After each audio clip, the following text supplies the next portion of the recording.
Bapak, Ibu, dan saudara-saudara yang saya kasih dalam Tuhan Yesus Kristus, saya kira kita semua sepakat bahwa sesungguhnya tidak ada orang tua yang tidak memikirkan masa depan anaknya.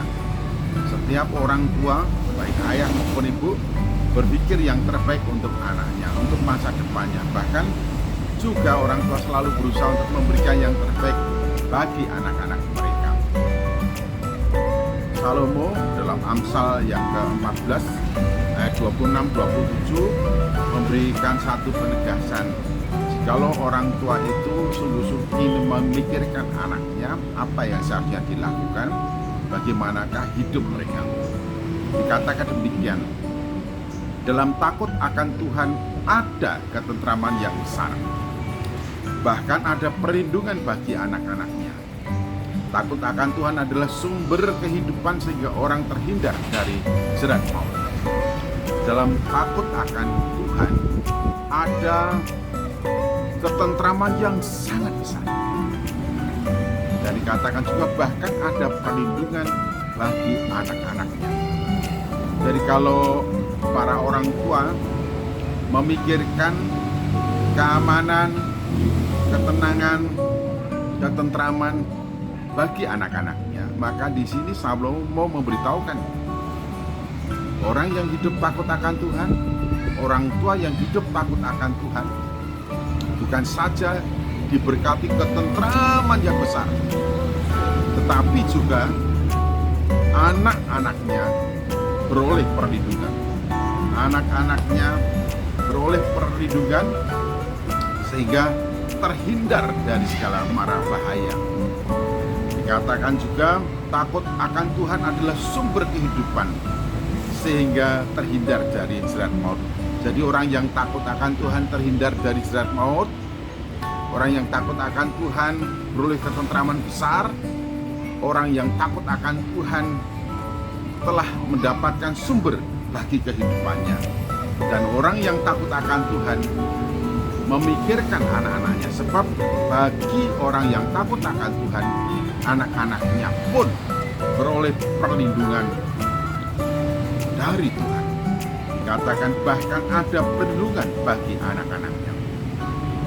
Jadi setiap orang tua yang memikirkan perlindungan untuk anak-anaknya, keamanan untuk anak-anaknya, keselamatan untuk anak-anaknya, maka para orang tua itu tentunya hidup takut akan Tuhan.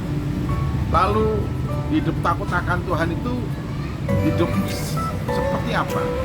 Bagaimana kehidupan orang yang takut akan Tuhan itu? Di dalam Amsal pasal yang ke-8 13, takut akan Tuhan ialah membenci kejahatan.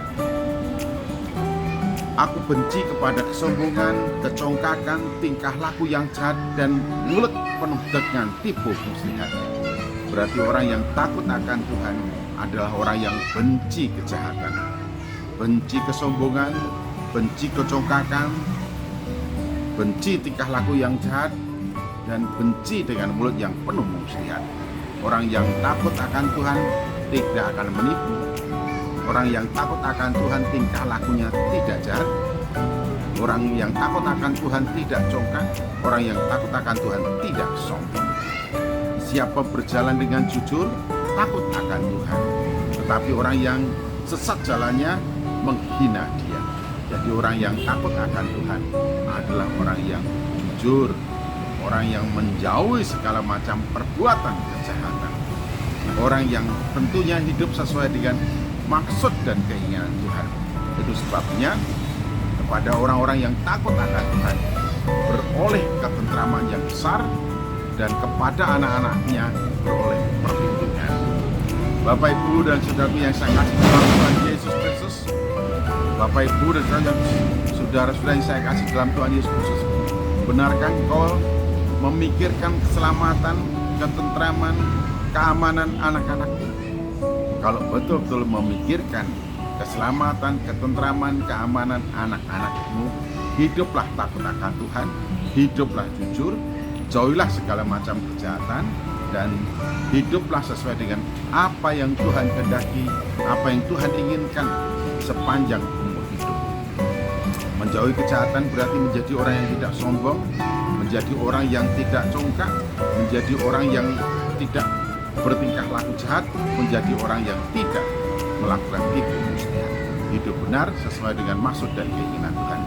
Jadilah orang takut akan Tuhan jikalau engkau memikirkan keamanan anak-anak. Tuhan Yesus Kristus memberkati. Amin.